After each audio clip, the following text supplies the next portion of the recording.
¿Qué tal? ¿Cómo les va? Bienvenidos al Círculo de Escritores de Ensenada.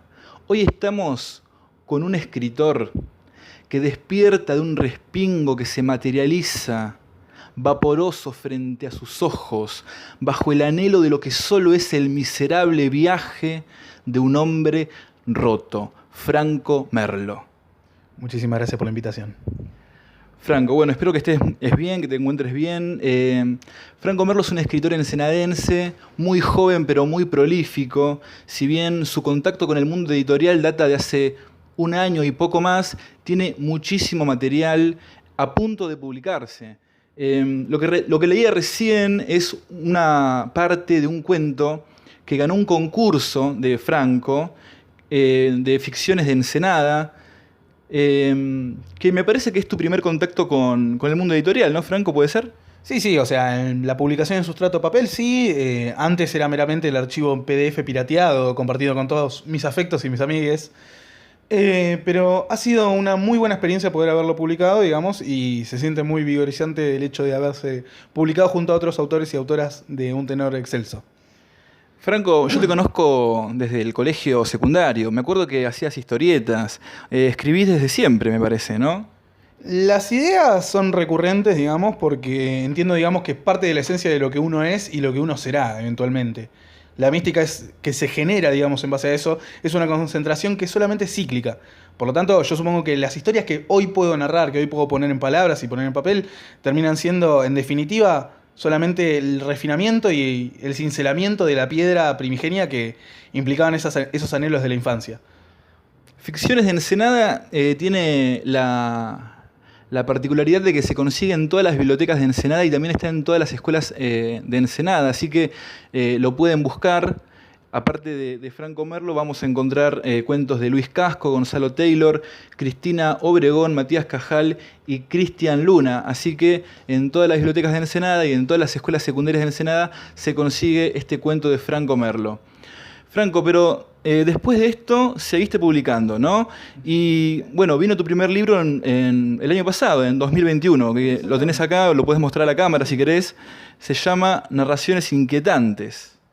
Exactamente, Narraciones Inquietantes, como bien ha comentado Daniel, es mi primer esbozo del mundo editorial en el cual yo he publicado a nombre meramente propio. Se basa, digamos, de la constancia de 6 cuentos, algunos de fantasía, otros de ciencia ficción, y algunos intentando emular una suerte de terror más actualizado. O sea, atrás quedaron las épocas del terror gótico, más que nada por una cuestión de que ya no vivimos en la era victoriana, y termina generándose, digamos, la necesidad de actualizar formas de terror que puedan ser prescindentes de determinados modismos de la época. Más allá de eso, el primer libro es un primer vistazo al universo expandido del lunfardo cósmico, del cual surgen y nacen todas estas pequeñas historias. Bien, decís que bueno, el gótico ya no es algo contemporáneo, sin embargo, unas temáticas recurrentes en tu libro pueden ser la magia negra, la muerte. Sí, respecto de la muerte, creo que es una pulsión necesaria para la vida de cualquier ser vivo actualmente. Cualquier ser racional, desde nosotros hasta los monos o los delfines, consideran la idea de la muerte. La idea del suicidio lo ponderan constantemente y ya Camus decía en su momento que la única pregunta relevante que puede hacerse un ser es si continúa con vida o si se suicida.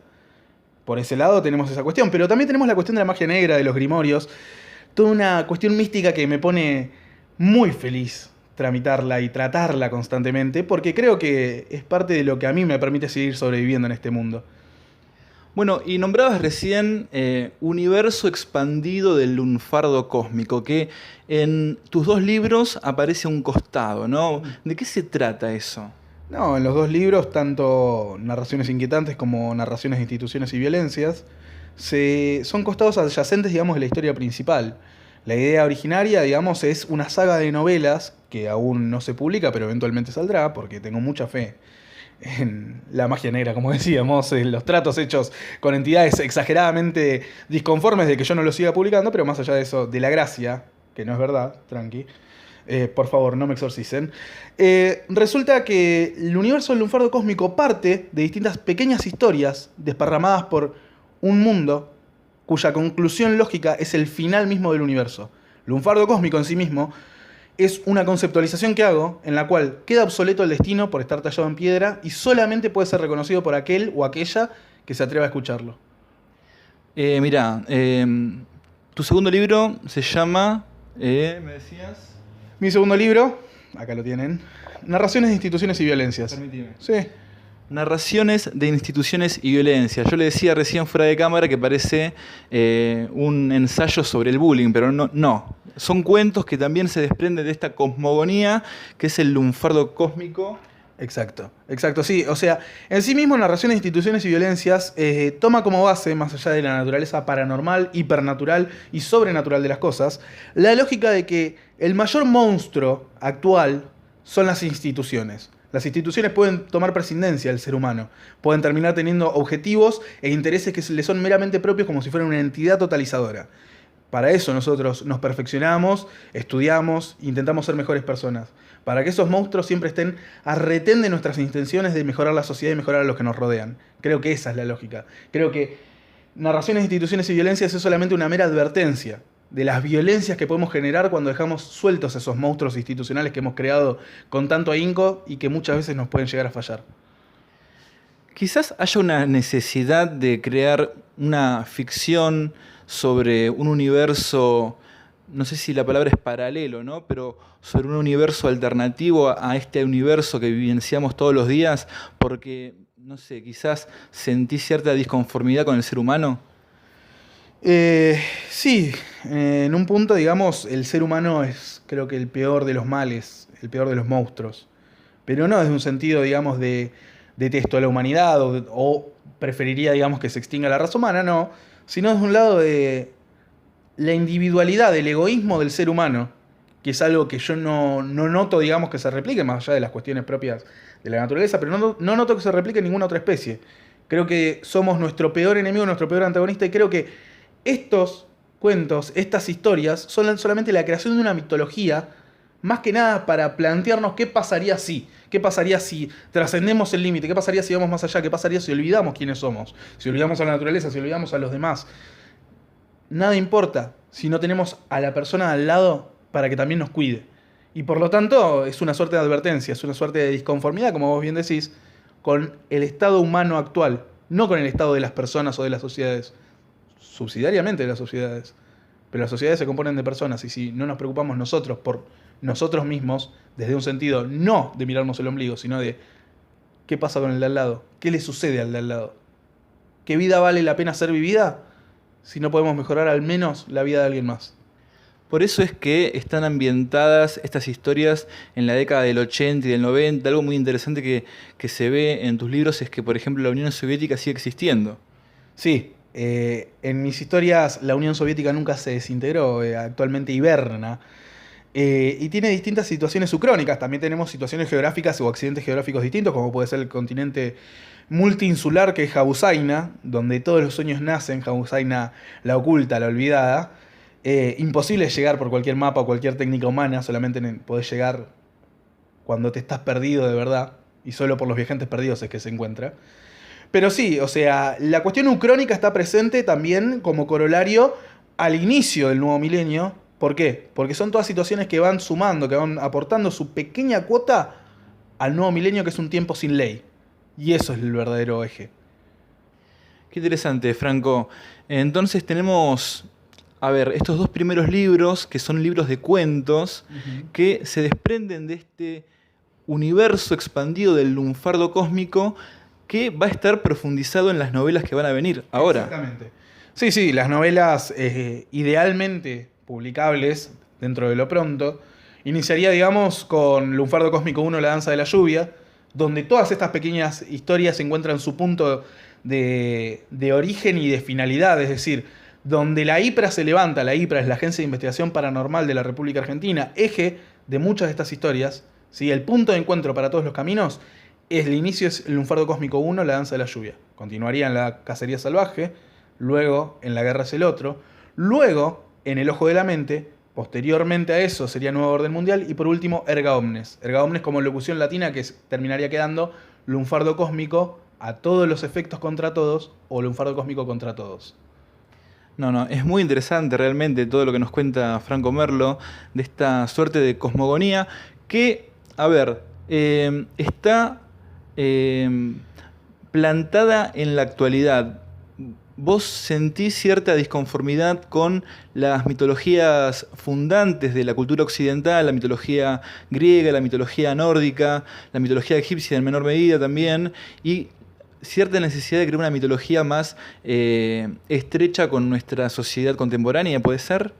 Sí, o sea, la necesidad de tener un nuevo, no sé si un nuevo sistema de creencias, porque no me considero vaticinador de nada a mí mismo, sino solamente un mero espectador de los eventos y del porvenir, pero considero que se enriquece más la experiencia humana cuando tenemos historias para contarnos, cuando nuestras historias pueden ser testimonio del amor a la humanidad y cuando nuestra justicia puede servir a tal fin. Para eso son las historias, porque es lo que nos queda como seres humanos.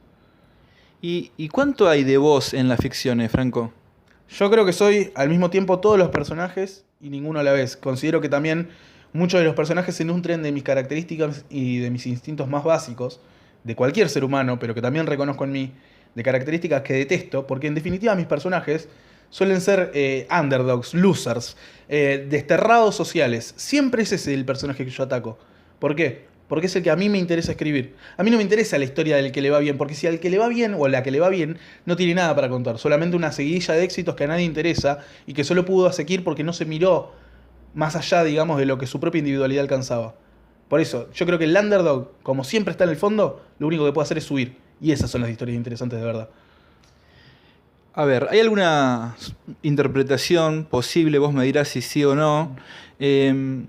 Cierta comparación quizás se puede llegar a intuir en los libros. Cierta analogía entre lo paranormal y el marginado social, quizás, no sé, decime vos.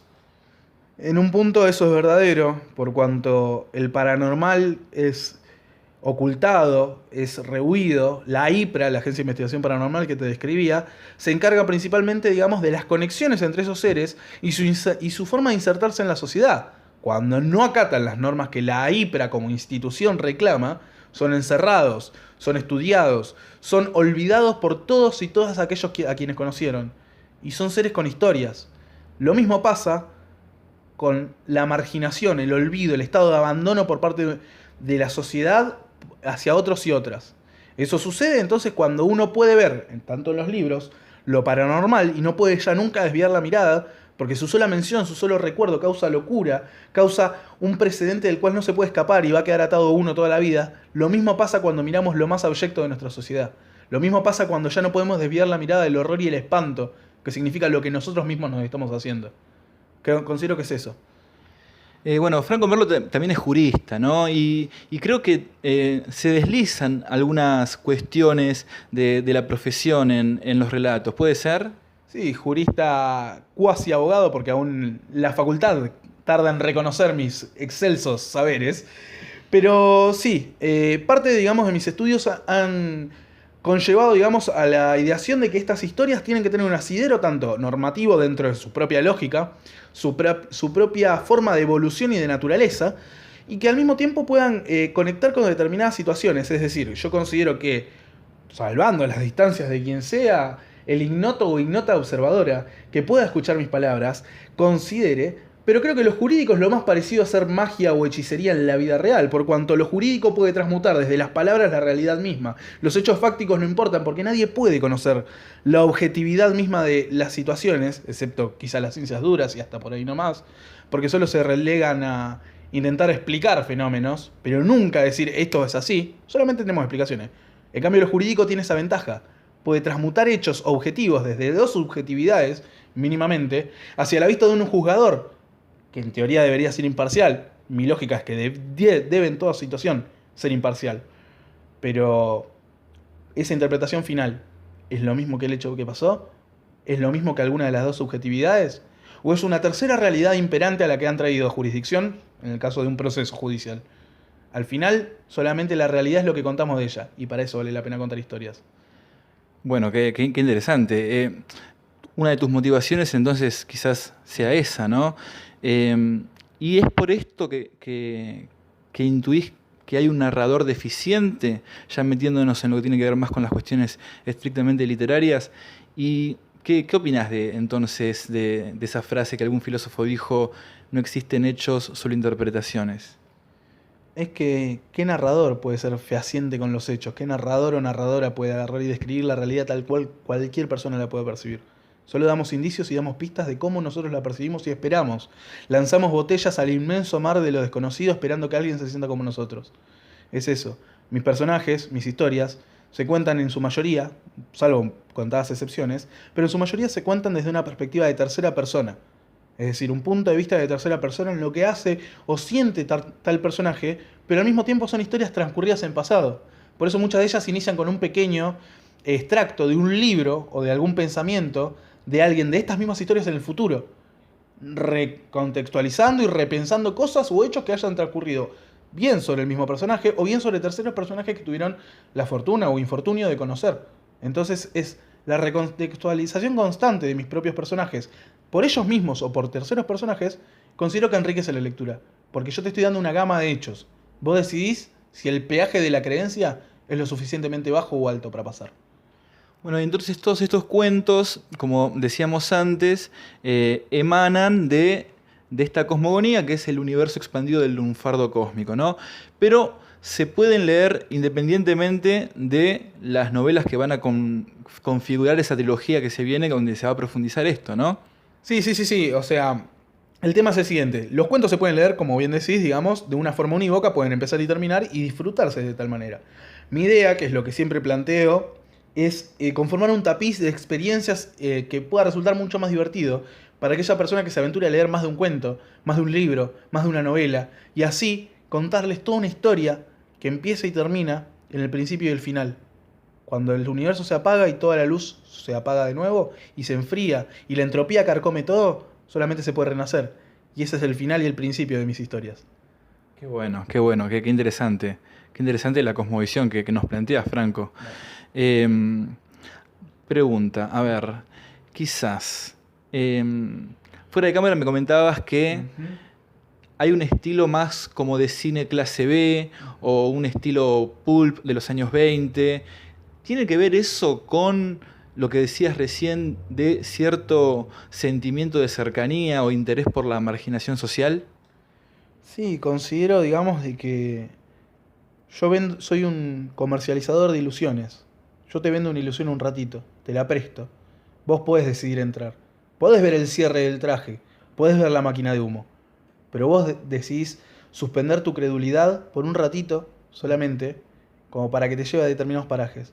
Sí creo, digamos, que el hecho de que se pueda hacer algo clase B en la literatura, como en la música, como también hizo Black Sabbath en su momento, en los primeros discos, por ejemplo, el tema Caravan Planet de Black Sabbath tiene toda esta influencia de clase B, y las películas, los seriales de cine, también conllevan, digamos, a no te estoy mostrando una realidad pulida, no te estoy mostrando una realidad efectista, solamente te estoy mostrando una historia. Y vos decidís creerla. Lo mismo pasa con la realidad. Esto que decíamos de la marginación, por ejemplo. Podemos ver carteles, podemos ver neones, podemos ver el incremento de las ciudades, el incremento de las poblaciones, las nuevas obras públicas. Pero los rezagados sociales, cuando vos ves un poquito más, ves la máquina de humo, ves el cierre, vos podés seguir creyendo en una fantasía o podés ver la realidad tal como es. Tal como tu subjetividad te lo permita. Tal como todas las instituciones te han enseñado a verla. Pero puedes intentar verla. Y ahí está. Es lo que decíamos, no hay que desviar la mirada cuando uno ve el horror y el espanto de lo que hemos provocado. Bueno, sí, quizás la literatura se trate un poco de eso, ¿no? Ahora también, bueno, más después de esta charla con vos, quizás la realidad también sea una ficción, ¿no? Pero recién nombrabas Black Sabbath y también te quisiera preguntar por influencias, no solamente del mundo de la escritura o fuentes de inspiración que te han servido para crear toda esta cosmogonía literaria. Y por un lado tenemos, como ya dijimos, los seriales de cine, las películas antiguas. Quizás a términos de diálogos, el cine más indie, o la narración de hechos, digamos, de determinadas perspectivas en base a algunos documentales medio perdidos, medio de nicho. Por ahí, lo que es Tarantino, dentro de lo más mainstream, me interesa mucho, digamos, la forma que tiene de estructurar sus personajes y la construcción de diálogos. Lo que es la música, siempre, digamos, música más oscura, pero que no es ya heavy, sino que va más por un lado de un sentimiento, de un sentir presagioso. ¿Sí? Las distintas esferas de realidad social, es decir, ya el hecho de tener la maravillosa posibilidad de estudiar en la universidad pública, ¿sí? En la UNLP, me permite conocer otras realidades y me nutro constantemente de las realidades que otras personas me traen, que conozco de otras personas. Y creo que eso es la influencia máxima, poder conocer a las personas. Y después, bueno, o sea, lo que es literatura, por ahí, hoy hablábamos de José Esbarra previo a la entrevista, que me parece, digamos, un autor muy poco reconocido para el talento inconmensurable que maneja, ¿sí? Bueno, después por ahí más literatura rusa, Dostoyevsky, si se quiere, ¿sí? Y nada, por ahí literatura en Inglaterra, como Lovecraft, o en su momento, si bien hoy dejamos bien en claro, digamos que intentamos saltear un poco la etapa victoriana, Edgar Allan Poe me parece un valor constante y continuo, que es insoslayable. Y a la vez intentar leer lo que otras personas escriban, eso también lo nutre mucho a uno. Nunca, obviamente, nunca robar ideas, porque es lo más oscuro que se puede hacer en la vida de un humano es robarle una idea a otro. Pero sí entender el punto de vista del otro a partir de su arte. Y eso te nutre un montonazo. Sí, sí, bueno, en contrapunto a esto había un poeta que decía que el poeta maduro es el que roba, porque, con esto de que ideas son las mismas de siempre y el escritor las va trabajando de forma distinta, ¿no? Pero sí entiendo lo que vas. Franco, y algo comentaste, ¿no? Pero ¿por qué lunfardo? ¿No? Tiene que ver con una cuestión de código, ¿no? Claro, a ver, el lunfardo argentino es en la época de los conventillos, digamos. El criminal, si se quiere, de esa época, hablaba en un dialecto que era solamente comprendido por sus pares, como para ir avisándose cosas, como para ir zafando de determinadas otras. Nosotros como argentinos hablamos constantemente el lunfardo, incluso a veces sin saberlo, a veces ni siquiera sabemos de dónde viene la palabra, pero la utilizamos. Es un lenguaje que nos es propio. Por lo tanto, como decíamos hoy, si el lenguaje tiene la posibilidad de cambiar la realidad, lo mismo pasa acá. El lunfardo cósmico es una suerte de entidad totalizadora que viene a destronar al destino. El destino es una lengua arcaica que debe caer en desuso. Nadie me destina a que yo llegue de un punto A a un punto B. Pero el lunfardo cósmico te impulsa a hacer cosas sin buscarlo. Y lo mejor de esto es que el lunfardo cósmico existe y cualquiera puede ser un receptáculo de eso dentro de estas historias. Puede ser obrero de la CGT, jurista, puede ser de izquierda, Dios no lo permita, de derecha, podés ser banquero, podés provenir de una villa de la más alta clase social de San Isidro o del lugar más alejado del campo en el cual no tenés ni siquiera partida de nacimiento, lamentablemente, que es una realidad continua.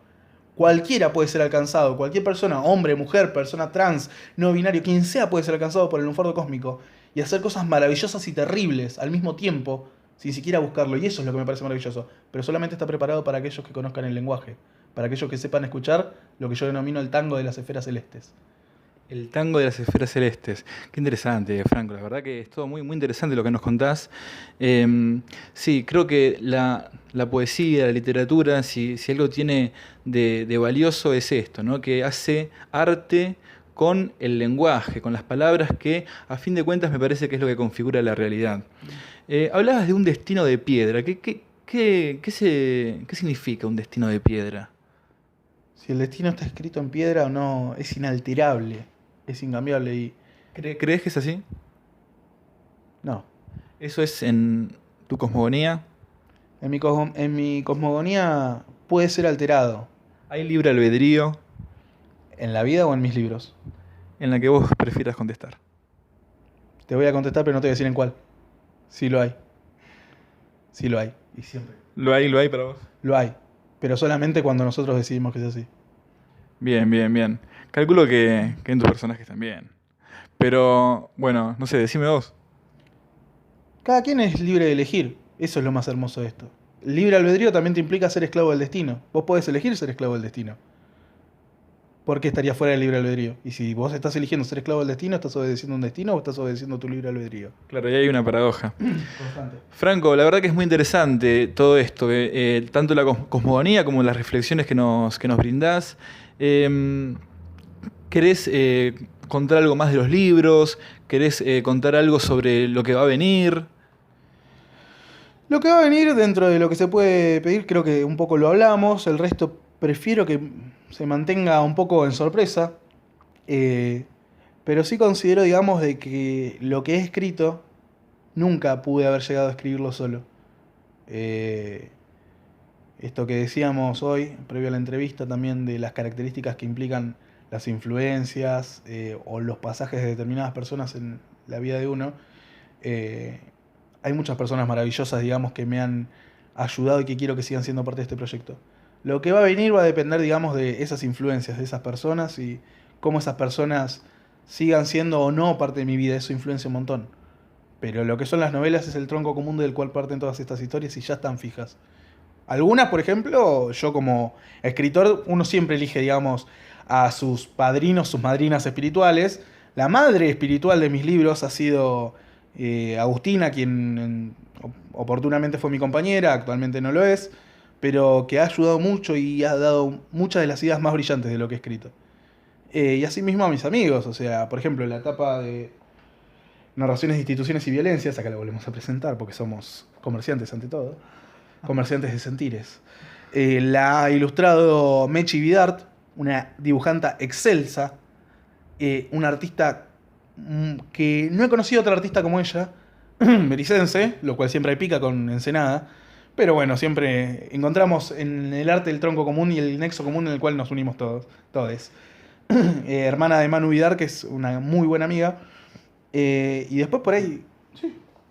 Y después todas las influencias respecto de mis buenos amigos, como Santiago, que siempre han estado presentes. De ellos y de muchas otras personas que aún no conozco y que algún día nombraré porque solamente es una gran rueda, un gran círculo todo esto que vivimos, dependerá lo que salga o lo que no salga. Si puedo aventurar que intento que sea la saga más ambiciosa que se haya escrito por un latinoamericano nunca. Bueno, es una enorme ambición, hermosa ambición. Redes sociales, Franco, ¿dónde se pueden conseguir tus obras, tus libros? Se pueden conseguir en Cuarto Propio, que queda en calle 42, entre 11 y 12, si no recuerdo mal. Eso está todo en mi Instagram. Pueden seguirme en Instagram, @lunfardo.cósmico. No es original, es derivativo, lo sabemos. Pueden seguirme en mi Instagram, @lunfardo.cósmico. Los libros se consiguen en Cuarto Propio, en Tierra.refugio, también en Instagram, y en la comiquería Crumb, en el diagonal 74, me parece que es enfrente del liceo. Igualmente me pueden volver a pedir la data porque soy malísimo para las direcciones y determinados recordatorios. Bueno, Franco, la verdad, un gusto, un placer. ¿Algo más que quieras comentar? El espacio este es todo tuyo. Que cualquier objeto de plástico dura más que un amor eterno. Y con esta reflexión, señoras, señores, cerramos este capítulo del canal del Círculo de Escritores de Ensenada. Estamos con Franco Merlo. Ha sido un placer, una charla muy rica, muy interesante nos ha regalado. No se olviden, por favor, de suscribirse. Vamos, apoyen el arte local, apoyen a los escritores y a los artistas locales. Suscríbanse al canal del Círculo de Escritores de Ensenada, que es totalmente gratuito. Y bueno, sin más, nos despedimos y nos vemos en un próximo video. Hasta luego.